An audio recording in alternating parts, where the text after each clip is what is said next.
Support Pro Play Games on Patreon. What's up, guys? It is PPG Fenrir, aka Carlos Battle, and Brito from PPG. that's him. And we're going to go over some general tips for big events. Because I myself have never been to a big event. He has a little bit more experience. He went to DigiCon.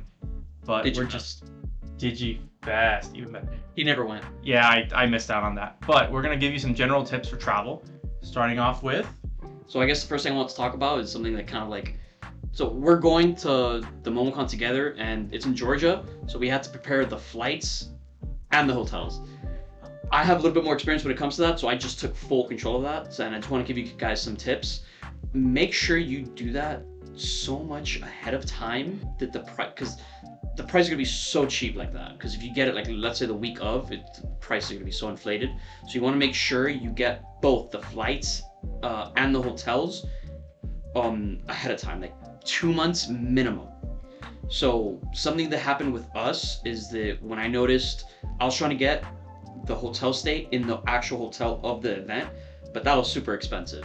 So I had to like go like, let's say, I think it was like a hotel that's like nearby, but it's like, I already checked it. It's 3 minutes if we drive, less than 10 minutes if we walk.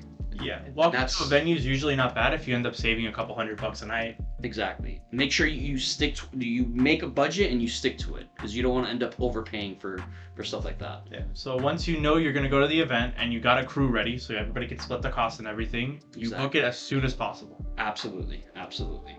So like, there's not too much to say more about that. Is just make sure you do it with a lot of time. Yeah. Just prep for your where you're going to stay and everything ahead of time. That's it. Yeah. Yeah. Another thing we want to get into is like how we're preparing for the actual tournament itself.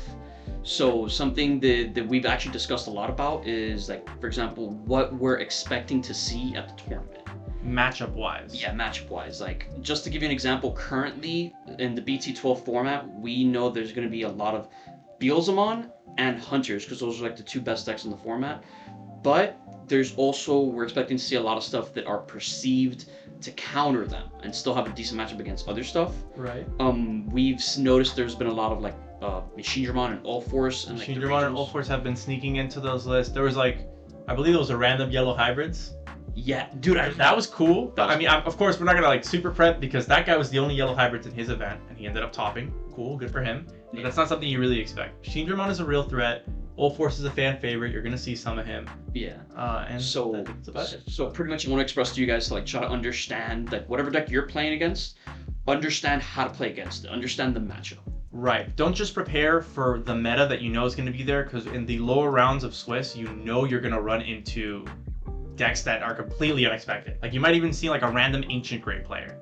You know, you have to remember that older decks exist and people can try to get them into a regional. I still remember at the start of this format when I was playing all these online local events, weekly events, I remember expecting to go into like the Mirror Beals X and stuff, and then round one, All-Force. I'm like, people are still playing this? Fan favorite tricks. And then I just get bodied because I just at the time did not understand the matchup. So yeah.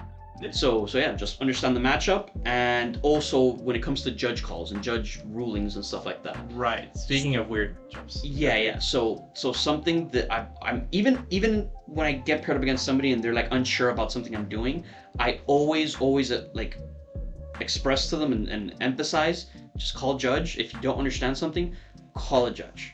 Even if it seems something like very simple that your opponent is like, oh, clearly like there's an obvious ruling. Don't be afraid to just call judge, because he might be wrong. If anything, even if you do know the ruling and the opponent calls judge on you just to make sure, and the judge says otherwise, don't be afraid to appeal that, because even judges are human and they mess up. No one's perfect, right? Exactly. Though if you get the appeal and the head judge comes and still says you're wrong, I mean, honestly, just cry about it. Yeah, it can happen. Hopefully it doesn't, right? Yeah, I'm confident it won't happen at like the head judge level. Right. But I've heard like nightmare stories, like just nightmare. That's funny. It's not gonna be nightmare. It's not gonna be nightmare. Not that guy, but I just heard like bad stories about judges. They're like, oh yeah, no, sorry, the guy's right when it was a wrong rule. Yep. So just break it down. Take your time. Judges will usually give you extra time if the if the call takes longer than expected. Exactly. Don't be scared to do that. So just kind of like briefly summarize that part. Don't be afraid to call judge if there's something you don't understand. Just be cool about it. And then don't be afraid to appeal it if you disagree with the ruling. Right. All right. Boom. So that was what you should be expecting matchup, gameplay wise. A little bit more in between rounds now. When you go into the in between of rounds, there's gonna be a lot of fatigue since you're playing 9 rounds. Yeah. Think about it. If it really goes into time, you're gonna be there for like 7 to 8 hours just playing. You have to be able to take care of yourself in between rounds. Absolutely. So like the general tip for this is essentially, dude, a little lunch bag, man. Bring plenty of water. Bring plenty of snacks. Like, just have a little fun bag with you. Bologna sandwich and some water Ooh, bottles. bologna sandwich. Okay. So good. Yes. Oh, yeah, the classics, just like Mama made them. Yeah. Exactly. So like, don't. Dude, it's gonna be an all-day thing. Prepare It really is. food, bro. Prepare food, prepare water. And yeah. this is gonna sound really, really dumb, but like, you're gonna get fatigued. And Oh yeah, you're gonna get fatigued at 9 rounds. If you're not used to it, if it's your first big event, maybe after a couple of them you get used to it, but if it's your first big event, you're 100% gonna see fatigue after 9 rounds. Slow it down, think your stuff, expect to be tired, right? So make sure you get plenty of rest the night before. It's gonna be kind of important.